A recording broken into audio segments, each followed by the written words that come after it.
Why 90% student don't know their talent? ఒక చిన్న ప్రశ్న. ఈ రోజు మీ చుట్టూ ఉన్న విద్యార్థులు చూస్తే వాళ్ళలో ఎంతమంది నిజంగా తన టాలెంట్ ఏమిటో తెలుసుకుని ఉన్నారు? డాక్టర్ అవ్వాలనే వాళ్ళు డాక్టర్ అయ్యారా? ఇంజనీర్ అవ్వాలనుకున్న వాళ్ళు హ్యాపీగా ఉన్నారా? లేదా అందరూ ఒకే లైన్ లో నడుస్తున్నారా? ఇది ఒక వ్యక్తి సమస్య కాదు, ఒక తరం సమస్య. ఈ వీడియోలో మనం ఒక షాకింగ్ నిజాన్ని మాట్లాడుకున్నాం. Why 90% student don't know their talent? ప్రతి పిల్లాడు ప్రతిభతో పుడతాడు, కానీ ప్రతిభ ఉన్నంత మాత్రాన అది బయటకు కనపడదు. దాన్ని గుర్తించే వాతావరణం, అవకాశాలు, ప్రోత్సాహం కావాలి. దాన్ని మన విద్యా వ్యవస్థ, సమాజం, కుటుంబాలు అన్ని కలిసి ఒక పిల్లాడి టాలెంట్ ని గుర్తించకుండా ఒక మూసలో నెట్టేస్తున్నాయి. ఇప్పుడు ఒక్కొక్క కారణాన్ని లోతుగా చూద్దాం. Welcome back to TSNS academy. నేను Varaprasad. Point number 1, marks are mistaken as a talent. మన సమాజంలో అతిపెద్ద తప్పు నమ్మకం ఉంది. మార్కులు ఉంటే టాలెంట్ ఉంది, మార్కులు లేకపోతే టాలెంట్ లేదు. ఈ ఆలోచన ఎంత లోతుగా పాతుకుపోయిందంటే ఒక పిల్లవాడి విలువ మొత్తం రిపోర్ట్ కార్డు మీద ఆధారపడి నిర్ణయించబడుతుంది. 95% తెచ్చిన విద్యార్థి బెస్ట్ స్టూడెంట్ అంటాం, 60% వచ్చిన విద్యార్థిని యావరేజ్ అంటాం, 40% వచ్చిన విద్యార్థిని నీ వల్ల ఏమి కాదు అనే స్థాయికి నెట్టేస్తాం. కానీ నిజంగా మార్కులు ఏం చెప్తాయి? అవి కేవలం ఒక పరీక్షలో ఆ పిల్లాడు ఎంత బాగా గుర్తుపెట్టుకున్నాడు మాత్రమే చెబుతాయి. ఆ పిల్లాడు ఆలోచన శక్తిని, సృజనాత్మకతను, నాయకత్వ లక్షణాలను, సమస్యలను పరిష్కరించే సామర్థ్యాన్ని కొలవలేవు. చిత్రకళలో అద్భుతంగా ఉన్న పిల్లాడు గణితంలో ఫెయిల్ అయితే అతని కళా ప్రతిభ కనపడదు. స్టేజ్ మీద నిలబడి 10 మంది ఆకట్టుకునే మాట శక్తి ఉన్న గ్రామర్ తప్పులు చేస్తే అతని వీక్ స్టూడెంట్ అంటాం. మ్యాజిక్ లో మాయ చేసే విద్యార్థిని సోషల్ స్టడీస్ మార్కుల వల్ల తక్కువగా చూస్తాం.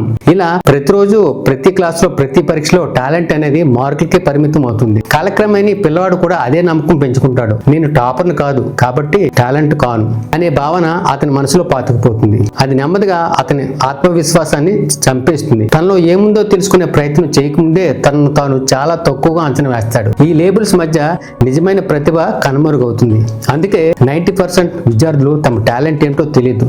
ఎందుకంటే వాళ్ళు చిన్నప్పటి నుంచి ఒకటే నేర్పించారు, మార్కులే అన్ని. Point number 2, parents decide dreams before childrens discover themselves. చాలా మంది పిల్లలు కళలు కనడానికి కూడా అవకాశం దొరకదు. వాళ్ళు తమకు ఏమి ఇష్టమో తెలుసుకునే లేపే వాళ్ళ భవిష్యత్తు నిర్ణయించబడుతుంది. మా అబ్బాయి డాక్టర్ అవుతాడు, మా అమ్మాయి ఇంజనీర్ అవుతుంది అనే డైలాగ్స్ చిన్న వయసులోనే వినిపించడం మొదలవుతుంది. అది ప్రేమతోనే చెప్తారు, కానీ ఆ ప్రేమ అజ్ఞానం కలిసినప్పుడు భారంగా మారుతుంది. ఒక పిల్లాడు నాకు డ్రాయింగ్ ఇష్టం అన్నప్పుడు ఇది హాబీ, చదువు ముఖ్యం అంటారు. నాకు మాట్లాడడం ఇష్టం అన్నప్పుడు ఇది చదువు కాదు, అప్పుడు ఇది చదువుతో రావు అంటారు. అలా పిల్లాడు ఆసక్తులను, ఆలోచనలను, ఇష్టాలను అన్ని సైడ్ లైన్ అవుతాయి. తల్లిదండ్రులు చెప్తున్నది తప్పు కాదు, కానీ వారు అర్థం చేసుకునే విషయం ఏమిటంటే ప్రతి పిల్లాడు ఒకేలా ఉండడు. తల్లిదండ్రుల ఆశలు నెమ్మదిగా పిల్లాడి మీద ఒత్తిడిగా మారుతాయి.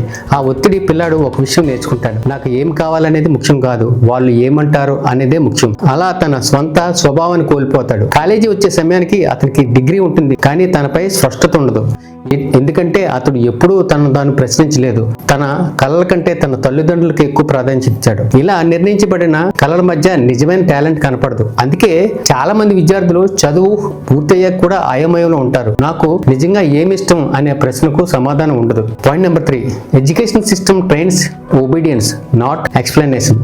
మన విద్యావ్యవస్థలో ఒక పిల్లాడి టాలెంట్ ను కనుగొనే ప్రయత్నమే ఉండదు. ఇక్కడ మంచి విద్యార్థి అంటే ఎవరు? సైలెంట్ గా కూర్చున్నవాడు, ప్రశ్న అడగని వాడు, చెప్పినదే రాసేవాడు. ఇది ఒక ఫ్యాక్టరీ లాంటిది, అందరూ ఒకే మోడ్ లో తయారవ్వాలి.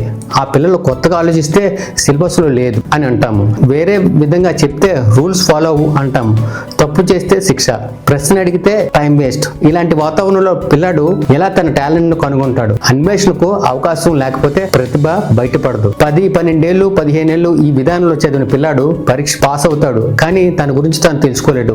ఇతను ఏం చేయగలడు, ఏం చేయడం ఇష్టపడతాడు, ఎక్కడ అతను నెమ్మదిగా ఉంటాడు, ఈ ప్రశ్నకు సమాధానం దొరకదు. చదువు పూర్తయ్యే కూడా తన దారి లేని ప్రయాణికుల్లా ఉంటాడు. ఈ సిస్టమ్ విద్యార్థులను ఉద్యోగానికి సిద్ధం చేయొచ్చు, కానీ జీవితానికి కాదు. Point number 4, fear kills talent before it grows. భయం ఒక మౌన హంతకుడు. టాలెంట్లు పుట్టకముందే చనిపోవడానికి కారణం ఇదే. తప్పు చేస్తే తిట్టేస్తారు, ఫెయిల్ అయితే అవమానిస్తారు, స్టేజ్ మీద మాట్లాడితే నవ్వుతారు.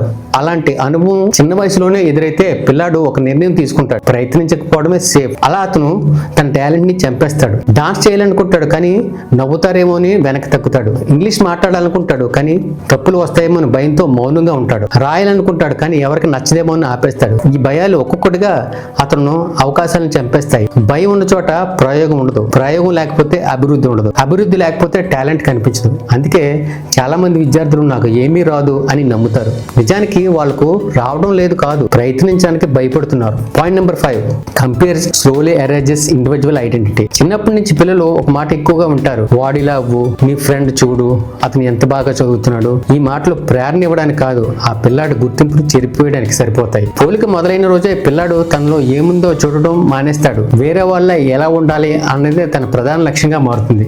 అది నెమ్మదిగా జరిగే ప్రక్రియ, ఒక రోజు కాదు, సంవత్సరాల పాటు జరుగుతుంది. ఒక పిల్లాడు సృజనాత్మకంగా ఆలోచించగలడు, కానీ అతను పక్కన ఉన్నవాడు మార్కుల్లో ముందుంటే ఆ సృజనాత్మకత విలువ లేకుండా పోతుంది. ఇంకొక పిల్లాడు స్టేజ్ మీద మెరిసిపోతాడు, కానీ ర్యాంక్ తక్కువైతే అతని ప్రతిభ ఎవరూ పట్టించుకోరు. ఇలా ప్రతి పోలికతో పిల్లాడు తన అసలైన స్వభావాన్ని కోల్పోతాడు.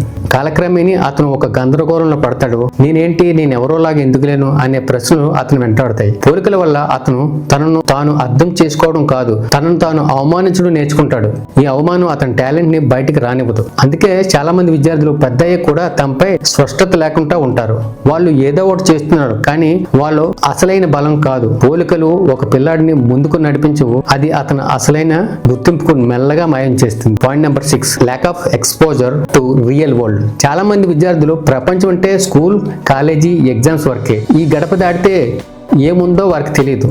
డాక్టర్, ఇంజనీర్, టీచర్ తప్ప కొత్త కెరియర్, కొత్త స్కిల్స్, కొత్త అవకాశాలు ఇవన్నీ పిల్లల కళ్ళ ముందు రావు. తెలియని దాన్ని ఎలా ఎంచుకుంటారు? ఒక పిల్లాడు తన టాలెంట్ ని గుర్తించాలంటే అతని ఎంపికలు కనిపించాలి, కానీ మన వ్యవస్థలు ఎంపికలు దాచేస్తున్నాం. ఒకసారి చూపిస్తుంది, ఒక దారిలో నడవలేని పిల్లాడు తనను తాను తప్పుపడతాడు. నిజానికి సమస్య అతనిలో కాదు, అతను చూపించిన ప్రపంచం చాలా చిన్నది. రియల్ వరల్డ్ ఎక్స్పోజర్ లేకపోవడం వల్ల చాలా మంది విద్యార్థులు తమలో ఉన్న నైపుణ్యాలను గుర్తించలేరు. వాళ్ళు ఆలోచించడానికి, ప్రయత్నించడానికి, ప్రయోగం చేయడానికి అవకాశం ఇవ్వరు. ఫలితంగా వారు చదువు పూర్తయ్యాక కూడా అయోమయంలో ఉంటారు. నాకు ఏం చేయాలి అనే ప్రశ్న సమాధానం దొరకదు. ఎక్స్పోజర్ లేకపోతే టాలెంట్ నిద్రలోనే ఉంటుంది, అది ఉందా లేదా అన్నది తెలియదు. అందుకే 90% విద్యార్థులు తమ టాలెంట్ ని గుర్తించలేకపోతున్నారు. Point number 7, language and communication barriers hide talent. చాలా మంది విద్యార్థులు తెలివైన వాళ్లే, ఆలోచనలు ఉన్నాయి, భావనలు ఉన్నాయి, కానీ వాటిని చెప్పలేరు. మాటలు రావు, భాష మీద భయం ఉంటుంది. కమ్యూనికేషన్ లేకపోతే టాలెంట్ కనిపించదు. ఒక పిల్లాడు క్లాసులో అన్ని అర్థం చేసుకుంటాడు, కానీ ప్రశ్న అడగలేడు. సమాధానం తెలుసు కానీ చెప్పలేడు. ఇంటర్వ్యూలో టాలెంట్ ఉంది, కానీ మాట్లాడే ధైర్యం లేదు. ఇలా భాష అడ్డంకు పిల్లవాడి సామర్థ్యాన్ని దాచేస్తాయి. చిన్నప్పటి నుంచే తప్పు మాట్లాడితే నవ్వుతారు అనే భయం పెరిగితే పిల్లాడు మౌనాన్ని ఎంచుకుంటాడు. ఈ మౌనం సేఫ్ అనిపిస్తుంది, కానీ ఆ మౌనం అతని అవకాశాలను మూసేస్తుంది. ప్రపంచం మాట్లాడే వాళ్ళని గుర్తిస్తుంది, మౌనంగా ఉన్న టాలెంట్ కనిపించుకుంటా పోతుంది. అందుకే కమ్యూనికేషన్ స్కిల్స్ లేకపోవడం అనేది ఒక విద్యార్థి టాలెంట్ తెలియకపోవడానికి ప్రధాన కారణం. అతను తక్కువ కాదు, అతను కనిపించలేదు. Point number 8, nobody asks right question. చివరిగా చాలా ముఖ్యమైన విషయం, ఎవరు అడుగుతున్నారు, నీకు ఏమి ఇష్టం, నిన్ను ఏమి హ్యాపీ చేస్తుంది, నువ్వు ఏం చేయగలవు, నువ్వు ఏ పనిలో టైం మర్చిపోతావు? ఈ ప్రశ్న అడగపోతే సమాధానాలు ఎలా దొరుకుతాయి? ఎవరు అడగరు. అందరూ ఒకటే ప్రశ్న అడుగుతారు, ఎన్ని మార్కులు, ఏ ర్యాంక్, ఏ కోర్సు. తప్ప ప్రశ్నలు అడిగితే తప్పుడు దారులు వస్తాయి. సరైన ప్రశ్నలు అడిగితేనే సరైన ప్రతిభ కనపడుతుంది. కానీ మన సమాజంలో పిల్లలు మాటల కన్నా నిర్ణయాలు తీసుకోవడానికి ఎక్కువ ప్రాధాన్యత ఇస్తుంది. ఒక పిల్లాడు తనను తాను తెలుసుకోవడానికి సమయం, ప్రశ్నలు, నిశ్శబ్దం కావాలి. అవి ఇవ్వకపోతే అతను తన జీవితాన్ని కూడా వేరే వాళ్ళు రాసిన స్క్రిప్ట్ లో జీవిస్తాడు. 90% విద్యార్థులు టాలెంట్ లేని వాళ్ళు కాదు, వాళ్ళ టాలెంట్ ను గుర్తించే వ్యవస్థ లేదు. వాళ్ళకు సరైన ప్రశ్నలు అడిగే సమయం మనం ఇవ్వలేదు. వాళ్ళను పోలికల నుంచి బయటికి తీసి ధైర్యం మనకు లేదు. ప్రతి పిల్లాడు ప్రత్యేకం. ఆ ప్రత్యేకతను గుర్తించాలంటే మార్కుల కన్నా మనసు చూడాలి, భయం కన్నా ప్రయత్నానికి విలువ ఇవ్వాలి, పోలిక కన్నా ప్రయాణాన్ని గౌరవించాలి. అప్పుడు మాత్రం విద్యార్థులు తన టాలెంట్ తెలుసుకుంటారు. లేకపోతే డిగ్రీలు ఉంటాయి కానీ దారి ఉండదు. మరిన్ని ఇలాంటి ఎడ్యుకేషనల్ వీడియోస్ కోసం TSNS అకాడమీ ఛానల్ సబ్స్క్రైబ్ చేయండి. మరో ఆసక్తికరమైన అంశంతో మళ్ళీ కలుద్దాం. Until then, Varaprasad signing of.